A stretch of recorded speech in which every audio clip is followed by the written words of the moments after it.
다섯 번째 간구는 무엇입니까?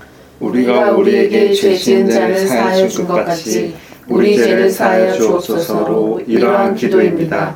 주의 은혜의 증거가 우리 안에 있어서 우리가 이웃을 용서하기로 굳게 결심하는 것처럼 그리스도의 보혈을 보시가 우리의 모든 죄가와 아직도 우리 안에 있는 부패를 불쌍한 죄인인 우리에게 돌리지 마옵소서. 네, 보시고인데 보시가가 된다. 네. 항상 사투리가 되네. 아유, 그렇네요. 다섯 번째 간구는 이제 우리가 우리에게 죄 지은 자를 사하여 준 것 같이 우리 죄를 사하여 주옵소서라는 기도인데, 여기서 답하기를 어떤 내용이 담겨 있느냐. 주의 은혜의 증거가 우리 안에 있어서 우리가 이웃을 용서하기로 결심하는 것처럼 주의 보혈을 보시고 우리의 죄가를 또 우리 부패를 이제 우리에게 용서해 주옵소서 하는 그런 간구다라는 내용이죠. 근데 이제 여기서 이제 첫 번째 이야기 나눠야 될 게 이제 이 문자상으로는 이렇게 우리가 우리에게 죄 지어 준 것 같이라는 그 앞 구절 때문에 문제가 될 수 있어요. 이게 잘못하면 이게 오해를 살 수 있고, 또 어떤 이제 인본주의적인 교회에서는 이제 이게 또 행위를 강조하고 인간의 가능성을 얘기하는 사람은 또 이걸 근거로 따진단 말이죠. 근데 만약에 우리의 죄를 사하여 주옵소서라는 그 죄사함의 기도가 우리가 내한테 죄 지은 사람을 사하여 줬으니까 이제 제가 사하니까 사하여 주십시오, 죄를 사하여 주십시오 기도하는 게 된다면 이게 성경 전체와 부딪혀요. 내가 용서해 줬으니까 하나님도 나 용서해 줘야죠 라는 논리로 만들면 큰일 나요. 그러니까 성경 전체에서 말하는 건 이거예요. 로마서에서 잘 표현되어 있는데, 로마서 5장 6절에 우리가 아직 연약할 때에 그리스도께서 경건치 않은 자를 위해 죽으셨다 하고, 우리가 아직 죄인 되었을 때에 그리스도께서 우리를 위해 죽으심으로 하나님께서 우리를 향한 자기 사랑을 확장하셨다. 로마서 5장 10절에 또 우리가 원수 되었을 때에 그 아들 죽으심으로 이렇게 화목하게 됐다, 이렇게 말한단 말이죠. 그러니까 하나님의 사랑은 무조건적인 사랑이죠. 뭐 튤립의 칼빈 5대 교리 중에 하나죠. 무조건적인 선택과 마찬가지로 이걸 이렇게 이해하면 안 돼요. 조건부 재용서다. 내가 먼저 나에게 죄 지은 사람 용서했을 때 할 수 있는 기도라라고 전제하면 이걸 잘못 받아들인 거예요. 왜 잘못, 그래, 이게 맞는 거 아니야? 문자 그대로 해석하는 게 맞는 게 아니야? 라고 말하지만 이게 성경 전체와 부딪히기 때문에 그래요. 그럼 이걸 어떻게 해석해야 되는 거냐? 라는 이제 대답을 찾아야 되는데, 여기서도 대답에 나와 있듯이 여기 지금 126문 대답에 이렇게 시작하고 있거든요. 주의 은혜의 증거가 우리 안에 있어서 라고 이제 글 쓰고 있잖아요. 그러니까 주의 은혜가 먼저인 거예요. 주의 은혜가 먼저, 주의 은혜의 증거가 우리 안에 있어서 우리가 이웃을 용서하는 것처럼 그리스도의 보혈이 우리 죄를 사해 주실 줄 믿습니다. 이런 기도란 말이죠. 그러니까 보세요. 보세요. 지금 이게 지금 하고 있는 기도가 뭐죠? 주기도문이잖아요.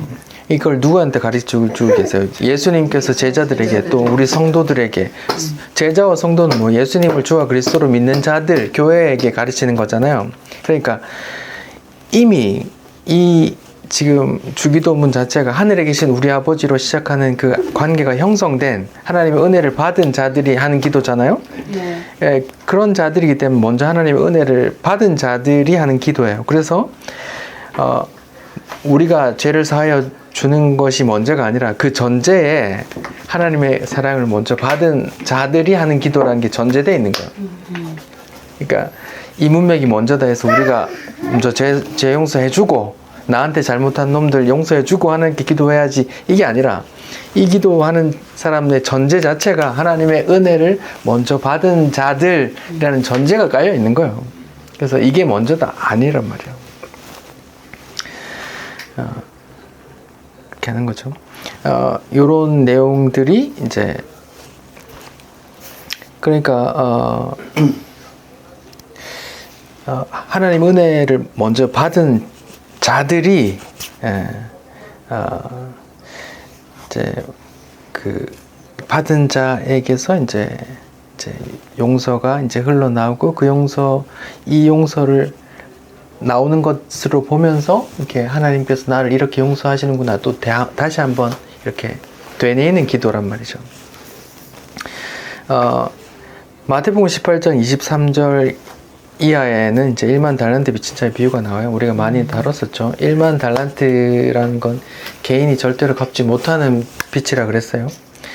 1만 달란트 용서받았는데 1달란트는 6천 데나리온이라 그랬어요. 아까도 제가 계산기를 띄워드렸는데 1달란트가 6천 데나리온이에요. 그러니까 1데나리온 하루 품삯이에요. 하루 품삯을 10만 원으로 치면 6천 데나리온으로 6천을 곱하면 얼마예요? 6억이에요. 1달란트가 6억. 그리고 만을 더 곱해야 되니까 6조가 되는 거란 말이죠.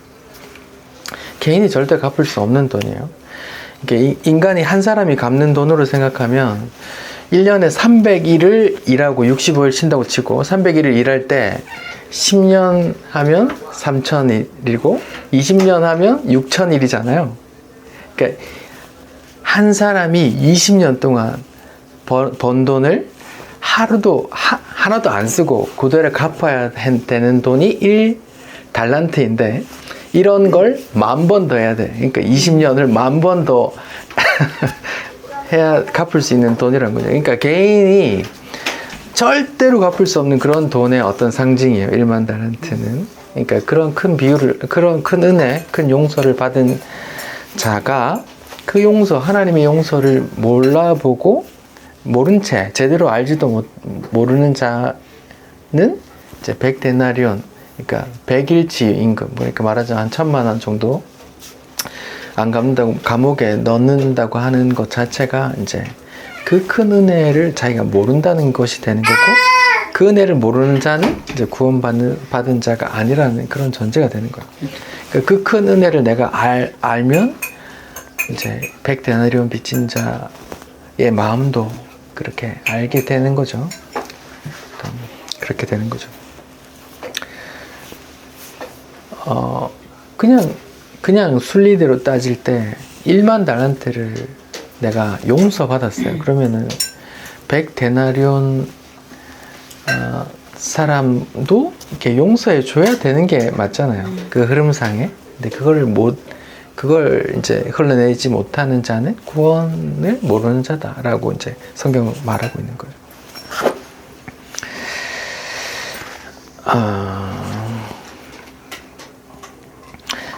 그러니까 이제 마태복음 18장 23절에 1만 달란트 빚진 자 바로 앞에 이제 베드로와 예수님의 대화가 나와요. 베드로가 예수님께 이제 의시되면서 말해요. 형제가 나한테 잘못했을 때 몇 번쯤 용서해 주면 될까요? 한 7번 해주면 될까요? 라고 물었어요. 그러니까 예수님이 하는 말이 7번씩 70번이라도 용서해 주라 이렇게 말했어요. 이거를 이제 무한한 한이 없는 용서라고 이제 보통 해석을 하는데 이거 참 말이 많을 수 있어요. 논란을 끄집어내자면 엄청 많아요. 내가 한 번 용서하기도 힘든데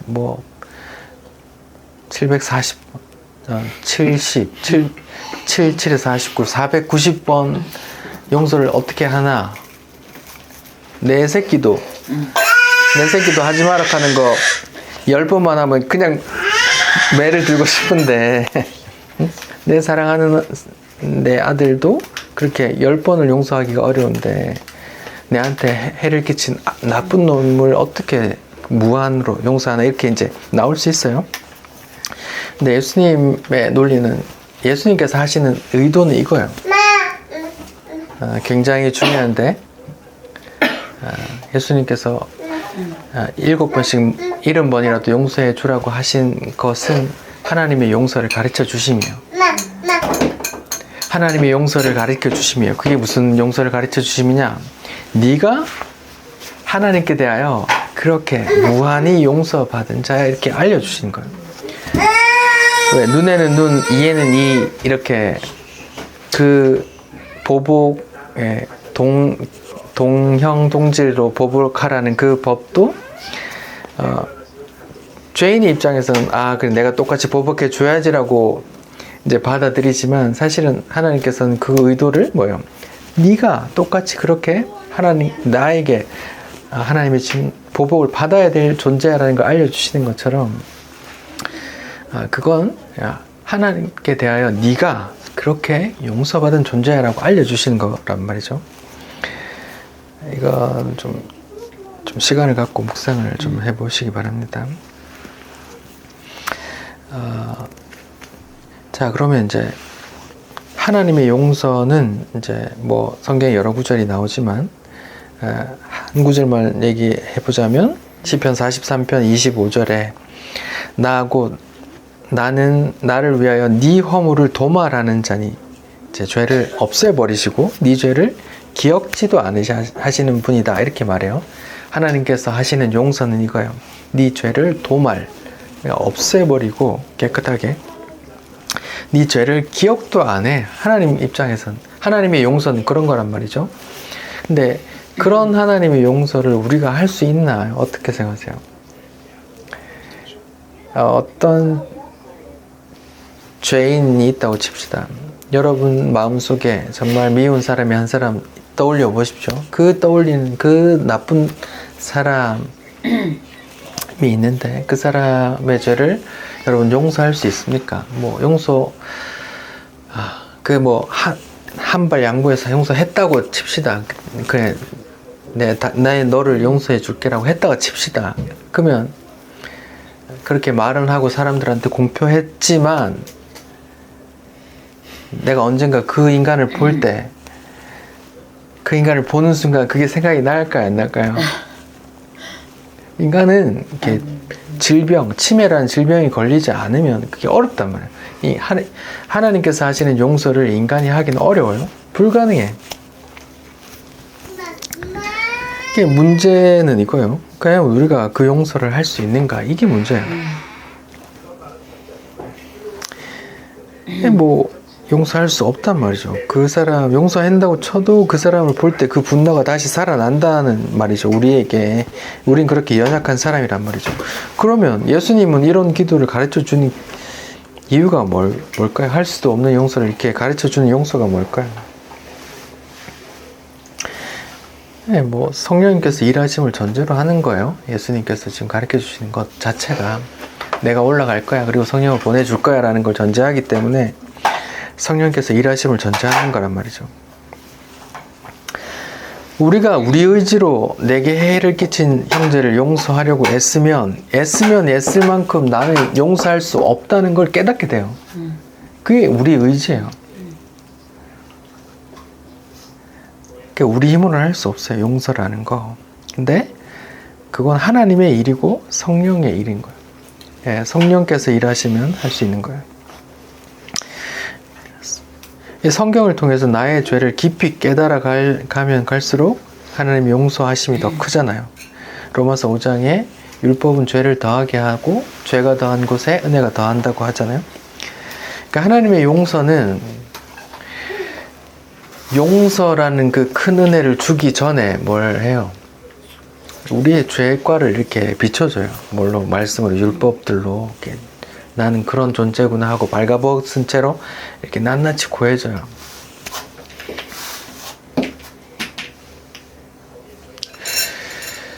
여러분은 그렇게 이제 진지하게 그런 과정이 있는지 모르겠는데,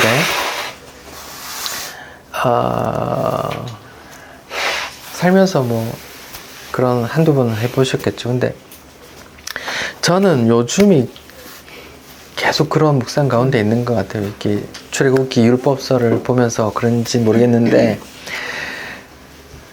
나의 죄인됨이 너무 보이고 깨닫는 거죠. 그래서 내 죄인됨도 너무 밝히 봐서 너무 싫고 또 나에게 보는 그런 것들이 다른 사람들한테 다 보여서도 싫고 또 죄인인 인간이 죄인이라는 게 또 너무 싫고 그래서 그 죄를 계속 비춰주는 것 자체가 너무 고통스러운데 그래서 제가 계속 하나님의 사랑이 이해가 안 된다고 했어요. 나조차도 나를 포기하고 싶고 나조차도 저 인간을 포기하고 싶은데 하나님은 왜 저 원수를 용서하지? 이런 게 지금 이해가 안 된다고 계속 말씀을 드리는데 하나님은 그 큰 용서의 그 은혜를 이렇게 알게 하시기 위해서 먼저 죄를 깨닫게 해주신단 말이죠. 낱낱이. 용서해줄게. 문을 열어달라고 하는구나. 문 열어달라고.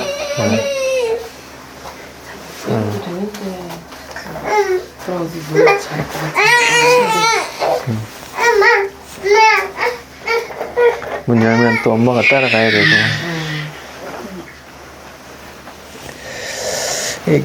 그렇단 말이죠. 아무튼 하나님께서 용서를 가르쳐 주시기 전에 먼저 이제 성령의 조명을 하세요. 그래서 조명될 때에 내가 이제 되게 죄인이라는 걸, 정말 부끄러운 죄인이라는 거를 이제 깨닫게 하세요. 그 조명하심이 있고, 그 다음에 이제 죄 용서의 감격과 죄사함과 그 큰 은혜를 이제 더 깊이 알아가는데, 그렇게 깊이 이제 그 하나님의 사랑에 대해서 더 깊이 알아가면 알아갈수록 뭘 알게 되냐면 나는 먼지 같은 존재라는 걸 알게 돼요. 그리고 하나 선한 게 없는 그런 존재라는 걸 알게 되고 그런 분이 나를 이제 지옥 가야 마땅할 그런 존재를 하나님 은혜 주셨다라는 거 이제 그걸 알게 되면 누가 나에게 해를 끼친 게 큰 게 아닌 게 돼요. 왜냐하면 나조차 나에 대한 의미 부여가 별로 없어져 떨어지게 돼요. 지옥 가야 마땅할 놈 이렇게 되거든요. 이게 뭐 심리학적으로 보면 이게 뭐 자아 비판적인 뭐 이렇게 비판적으로 볼 수 있진 모르겠지만 성경적으로 볼 때는 그래요. 성경의 조명을 받으면 받을수록 이 벌레 같은 미물이라는 존재를 알게 돼요. 자기 자신이 막 애벌레 꿈틀거리는 것만 못하는 그런 존재임을 깨닫게 돼요. 그러면서 하나님께서 나를 이렇게 용서하셨는데 저 사람이 미물인 나에게 뭐 좀 했다고 그게 뭐 큰 게 되겠냐 이렇게 돼요. 그리고 그 사람을 바라볼 때 이건 뭐 형제 안의 용서이기 때문에 다른 사람이 얘기하는 거 아니에요. 불신자 얘기하는 거 아닙니다. 이렇게 주 예수 그리스도 안에 있는 자 그 형제를 어떻게 보냐. 그래 저 인간도 하나님의 은혜를 받은 사람이네. 똑같이 이렇게 이해가 되는 거죠. 그 하나님 은혜가 필요한 존재이고 하나님 나를 용서하셨는데 그도 그 용서하신 분이다 라고 이렇게 돼요. 그러니까 내가 그에게 뭔가 용서해야 될 자격이 있는 사람이 아니구나 깨달아야 돼요. 그러니까 성도는 다 하나님께 용서받는 존재구나라는 걸 깨닫게 돼요. 이게 이제 성령께서 인도하시는 스텝 같은데, 이렇게 예수 복음에 대해서 더 깊이 알면 알수록 성도들 사이에서는 누굴 용서할 권한이 있고 이런 게 없어져요. 그러니까 다 하나님 앞에 용서받은 자들로 다 똑같아. 그런 거예요. 그리고 그걸 아는 걸 또 형제를 용서한다고 이렇게 표현할 수도 있는 거예요. 내가 뭔가를 용서하고 안 하고 그런 게 아니구나라고 이제 그렇게 알아가는 단계. 근데 이게 이제 이 세상에서는 정말 불가능한 거예요. 왜냐하면 이 세상에서는 자 한 사람 한 사람이 가장 존귀한 존재라고 이제 가르치고 믿고 그런 걸 신념한단 말이에요.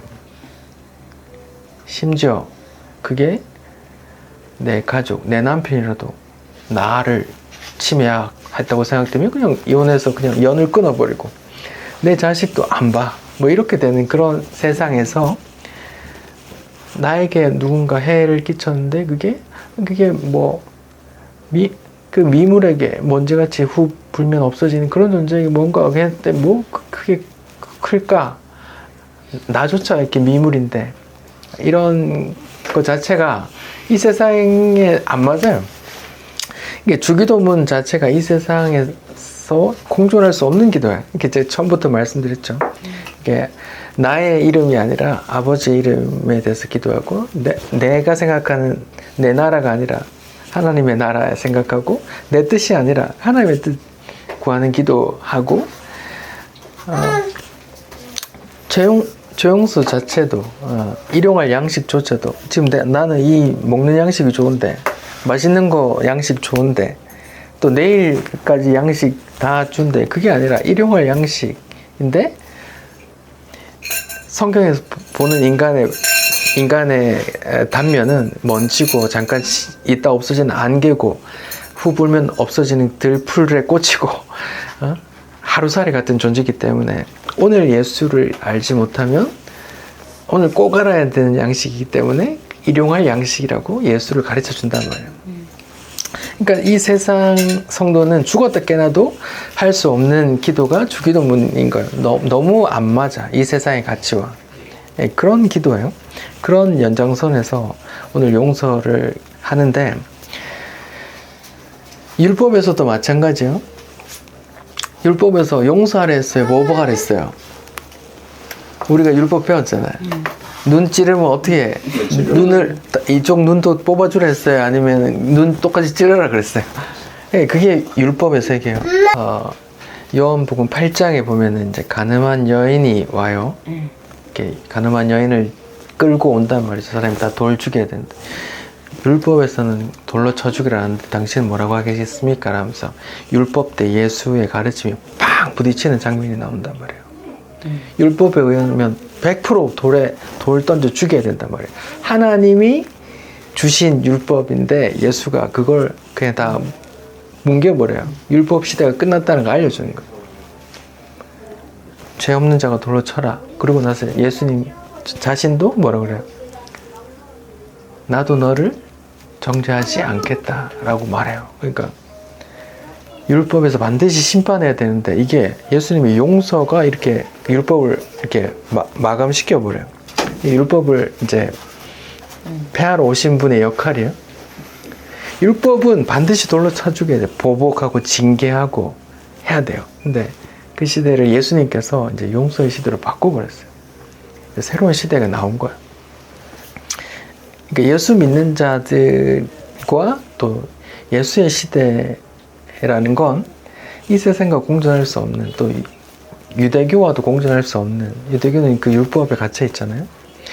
그러니까 예수님이 대놓고 하나님이 주신 율법을 이렇게 꽉 이제 그만 율법의 흐름을 끊겼어라고 꽉 막아버린 사건이 그 가는 돌 던지는 사건이거든요. 더 이상 율법으로 보복하지 마. 왜? 내가 다 맞을 거야. 그 돌 내가 다 맞을 거야. 이제 나 이후로 내 안에서는 이제 그런 거 없어. 용서만 있어. 하시는 거거든요. 근데 이게 결코 인간적으로 해결할 수 없는 거예요. 용서 자체가. 이게 얼마나 논란이 많은 말이에요. 단어가. 그러면 다 용서하면 이 땅이 어떻게 아름다울까요? 개판이 되지. 이 세상은. 이 사람이 날 칼로 찔렀어. 용서해. 그럼 이 사람 또 딴 놈 찌르지 않겠어요? 아니면 이쪽도 찌르지 않겠어요? 개판이 돼요. 이 죄인의 세상에서는. 이 세상과 공존할 수 없는 어떤 용서의 세계가 이 땅에 그리스도인 가운데 있을 수 있어요. 근데 그것도 죄인의 의지로 하는 게 아니에요. 예수님 믿는 사람 자체가 다른 게 아니니까 똑같으니까. 근데 그에게 임한 성령께서 이렇게 그 착한 일을 이제 성령의 열매들을 이렇게 맺어 가시는 거거든요. 그러니까 결코 인간의 일이 아니에요. 그냥 이런 본문 뭐 7번씩 70번 더 해라 이런 본문 주셨으니까 이렇게 하십시오. 다 꽝이야. 못하는데 뭐 어떻게 안 되는데 어떻게? 내가 저 인간만 보면 내가 속전불나는데 어떻게? 잠이 안 오는데 어떻게? 잠이 안 오는데 어떻게? 그죠? 이 인간으로는 안 되는 개념이 용서예요. 근데 이걸 목적으로 오신 분이 있어요. 그게 바로 예수님이에요. 죄 용서를 위해서 오셨어요. 예수님이 이 땅에 오신 최고의 목적이 바로 죄 용서예요.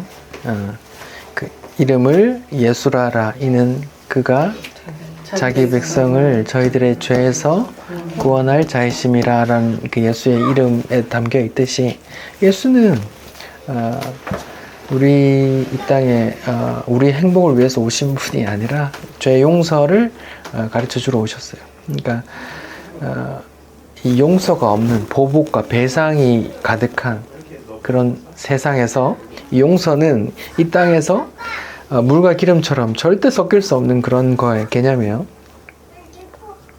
그런 개념이에요.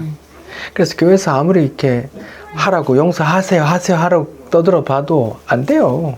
이게 성령께서 하시는 일이라 그래요. 근데 성도는 반드시 예수의 사랑과 자기의 자기 죄악감, 자기 지옥 가야 될 하나님의 진노가 자기에게 부어져야 마땅하다는 걸 깨닫는 성도는 그 영원한 지옥에서 건진받았음을 아는 성도는 그 성도 안에서 예수 안에 있는 성도가 자기에게 하는 것, 또 자기가 정말 하나님에 비해서 미물이고 벌레 같은 그런 존재임을 깨닫게 되면 나도 그도 다 하나님의 용서를 받는 존재야 라고 이제 다 똑같이 이렇게 받아들이게 돼요. 그걸 또 용서한다라고 생각할 수 있어요. 내 분노, 내가 용서할까 말까, 내가 용서 권위가 있어. 그런 게 다 무너지는 거예요.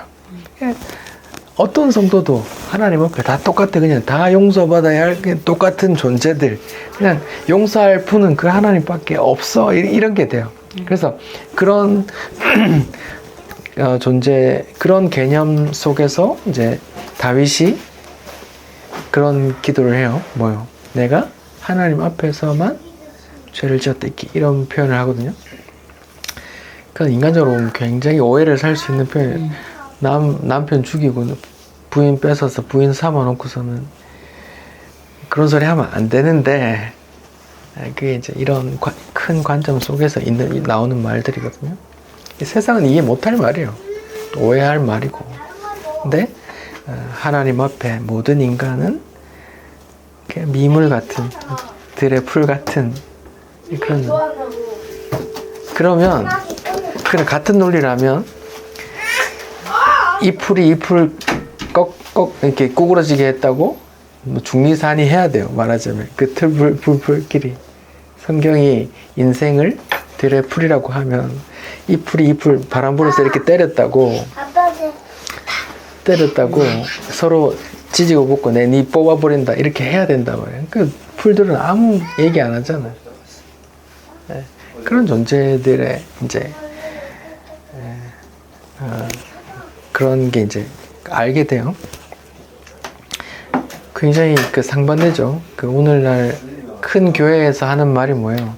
예수 그리스도 당신 행복의 시작 뭐 이렇게 쓴단 말이에요. 개인의 행복이 교회 안에까지 들어왔어. 근데 그게 성경이 하는 말이 아니란 말이에요. 우리의 자존감, 자아감은 다 하나님 앞에서 다 무너져요. 내가 옳다고 하는 것도 하나님 앞에서 다 다 파멸시켜 버리는 게, 다 무너뜨려 버리는 게 하나님이 하시는 일인데, 계속 그거를 더 높이 쌓아 하고 있으면 그게 교회가 될 수 없다니까요. 근데 그런 교회들마다 미어 터진단 말이에요.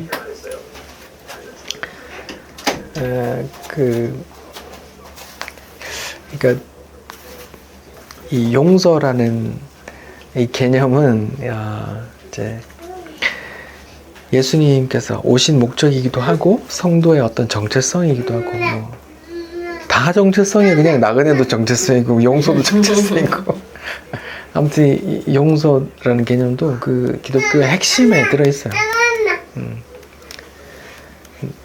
내가 아직 죄인 되었을 때, 내가 아직 연약할 때, 내가 아직 원수 되었을 때에 하나님께서 날 용서해 주셨다는 그런 거를 이제 전제한 상태에서 그 하나님 사랑 또 그 성도 그렇게 보게 되는 거죠.